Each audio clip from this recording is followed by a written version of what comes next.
Nous allons voir rapidement ce qu'on pourrait faire avec ces logiciels de gestion des stocks et des ventes.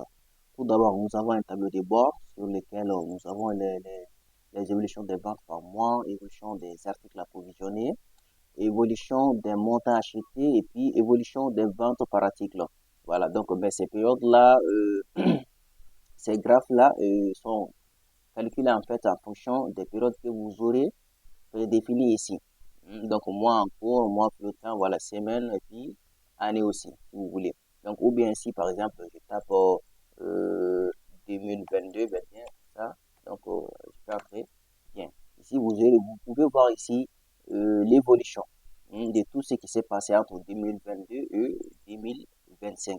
OK? Si vous voulez, vous pouvez toujours imprimer le tableau de bord. Voilà. Au cas où vous voulez l'exporter pour l'envoyer à quelqu'un. Voilà. Vous devez voir, hein. OK. Le tableau de bord, il y a côté produit.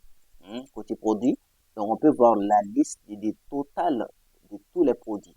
Donc, libellé, catégorie, date d'approvisionnement, quantité, prix d'achat, montant total de l'achat et puis le prix de vente aussi. On peut voir les prix de vente.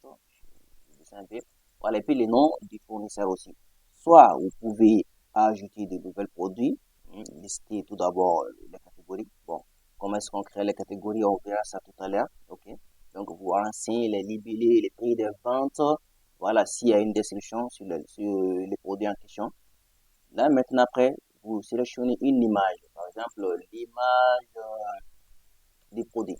Donc, vous choisissez une image. À vous de voir, vous choisissez une image. Après, ça vient. Après que vous aurez renseigné les formulaires, vous pouvez cliquer sur valider. Voilà. Une fois validé, ça viendra ici. Bon, par exemple, si vous avez un produit ici, nouvellement enregistré, donc il n'y aura pas de stock en fait. Donc la quantité en fait sera mise à zéro. Donc c'est de là que vous pouvez venir vous approvisionner. Donc, par exemple, si je prends un produit, bon, je vais faire un exemple avec bébé body bébé coton.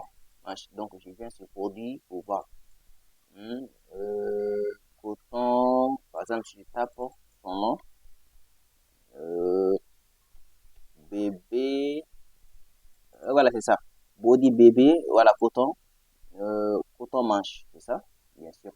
Voilà, coton manche longue. OK. Là, je vais approvisionner ces produits-là. Donc, je viens ici sur approvisionnement, je choisis euh, ces produits-là. Quantité actuelle, c'est 11. N'oubliez pas, la quantité actuelle, c'est 11. Voilà, donc, et là, je peux ajouter, par exemple, je prends 5 quantités. Je prends le nom du fournisseur. Après, je mets à jour. OK. Voilà, n'oubliez pas, les prix d'achat là, c'est à vous de les définir ici, les dates d'approvisionnement. Donc, mais pour ce qui est montant total de l'achat, ça sera automatiquement calculé.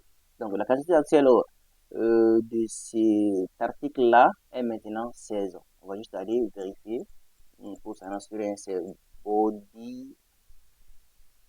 Voilà. Donc, quantité actuelle, vous pouvez voir ici que c'est 16. Voilà. Bien. De là, on peut toujours modifier si vous voulez. Donc, catégorie non tout d'un produit. Bien.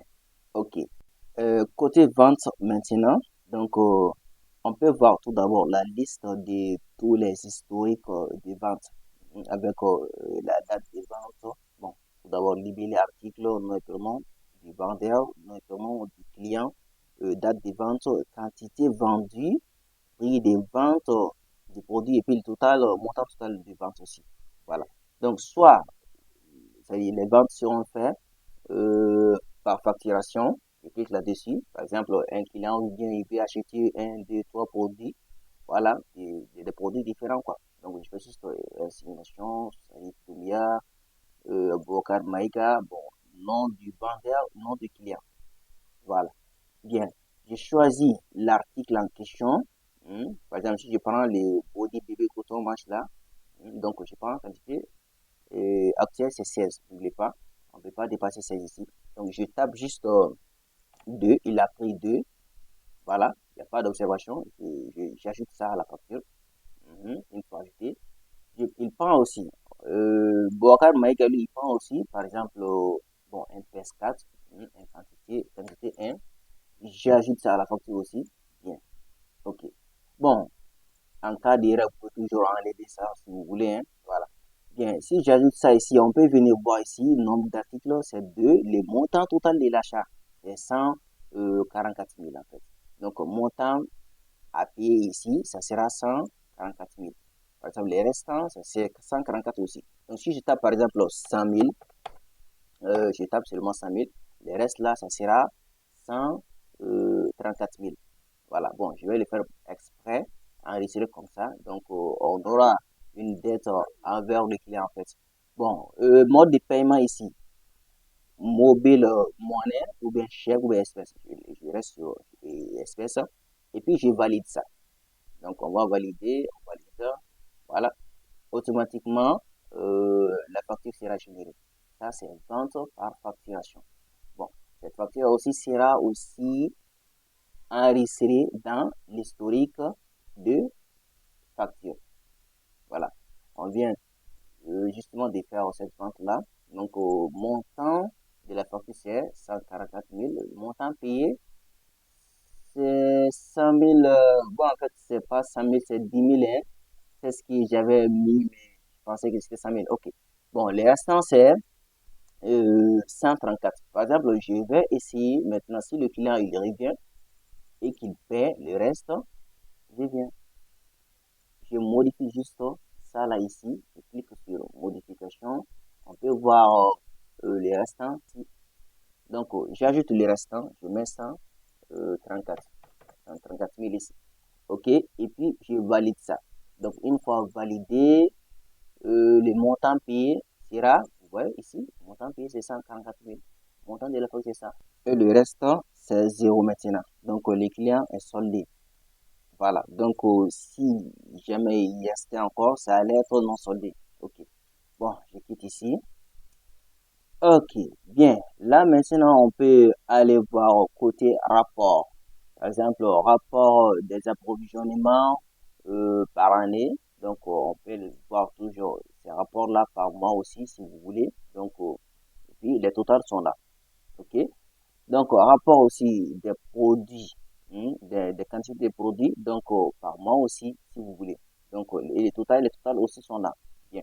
Rapport aussi des ventes des produits vendus aussi, par année aussi. Donc, ou bien, vous pouvez toujours voir ça par mois aussi, si vous voulez. Bien.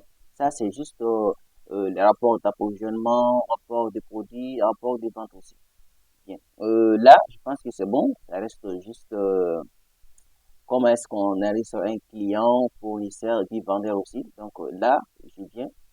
Il y a client ici, on clique là-dessus. Comme vous pouvez le voir, nouveau, ajout, client, ou bien modifier un client, supprimer, imprimer la liste, ainsi de suite.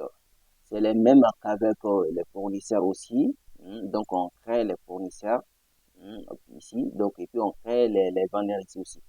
Voilà.